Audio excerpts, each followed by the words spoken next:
సుప్రీంకోర్టులో పార్టీ ఫిరాయింపు ఎమ్మెల్యేల అనర్హత పిటిషన్లపై విచారణ కొనసాగుతుంది. Justice BR Gavai, justice Augustine George ధర్మాసనం ఈ పిటిషన్లపై విచారణ జరుపుతుంది. సీనియర్ న్యాయవాది ముకుల్ రోహత్గి స్పీకర్ తరపు న్యాయవాదులు వినిపిస్తున్నారు. గత విచారణలోనే బీఆర్ఎస్ తరపు న్యాయవాదులు వాదనలు ముగిశాయి. 4 వారాల్లోగా పార్టీ ఫిరాయింపు ఎమ్మెల్యేలపై స్పీకర్ నిర్ణయం తీసుకునేలా ఆదేశించాలని కేటీఆర్, కౌశిక్ రెడ్డి తరపు న్యాయవాదులు సుప్రీంకోర్టును కోరారు. ప్రస్తుతం స్పీకర్ తరపు వాదనలు వినిపిస్తున్నారు సీనియర్ న్యాయవాది ముకుల్ రోహత్గి. మరి ఇదే అంశానికి సంబంధించి మరింత సమాచారాన్ని మా ప్రతినిధి రామకృష్ణ అందిస్తారు. రామకృష్ణ, సుప్రీంకోర్టులో బీఆర్ఎస్ ఫిరాయింపు ఎమ్మెల్యేల అనర్హత పిటిషన్ పై విచారణ ప్రారంభమైంది. జస్టిస్ గవై అలాగే జస్టిస్ అగస్టిన్ జార్జ్ ధర్మాసనం ఈ అంశానికి సంబంధించి విచారణ జరుపుతుంది. గతంలో చూసుకున్నట్టుగైతే ఈ కేసుకు సంబంధించి కేటీ, కౌశిక్ రెడ్డి వీళ్ళకి సంబంధించిన అడ్వకేట్స్ ఇచ్చిన వాదనలన్నింటినీ కూడా సర్వోన్నత న్యాయస్థానం వింది. ఆ తర్వాత ఇప్పుడు ఇక స్పీకర్ తరపున న్యాయవాదులు తమ వాదనలు వినిపిస్తున్నారు. మరి ఈ గత విచారణలో బీఆర్ఎస్ వాదనలు అయితే పూర్తిగా ముగిస్తాయి. ఇప్పుడు స్పీకర్ తరపున న్యాయవాదులు తమ వాదనలు వినిపిస్తున్నారు. ఎందుకు ఈ ఎమ్మెల్యేలు జాయిన్ అవ్వాల్సి వచ్చింది, అలాగే ఎమ్మెల్యేలపై ఎలాంటి చర్యలు తీసుకున్నారు, ఎమ్మెల్యేల రిప్లై ఏముంది స్పీకర్ కి అనేది ఇక్కడ ప్రధానమైన అంశం.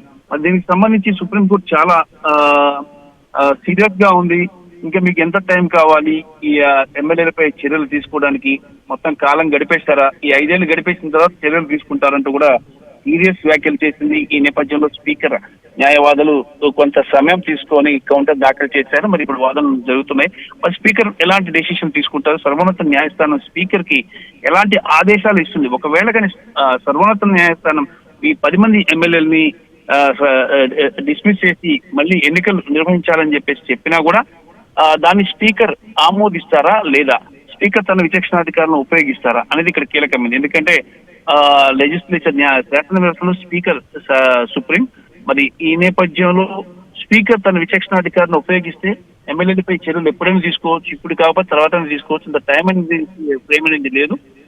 కాకపోతే సుప్రీంకోర్టు చాలా స్ట్రాంగ్ గా సీరియస్ గా ఉంది కాబట్టి ఈ అంశానికి సంబంధించి స్పీకర్ నిర్ణయం తీసుకునే అవకాశాలు ఎక్కువగా కనిపిస్తున్నాయి. మరి స్పీకర్ వైపు నుంచి ఎలాంటి నిర్ణయం ఉంది, స్పీకర్ ఏం చెప్పారు దీనికి సంబంధించినది వాదనలు అయితే ప్రస్తుతం జరుగుతున్నాయి. మరి కొద్దిసేపట్లో దీనికి సంబంధించి తీర్పు వచ్చే అవకాశం అయితే కనిపిస్తుంది.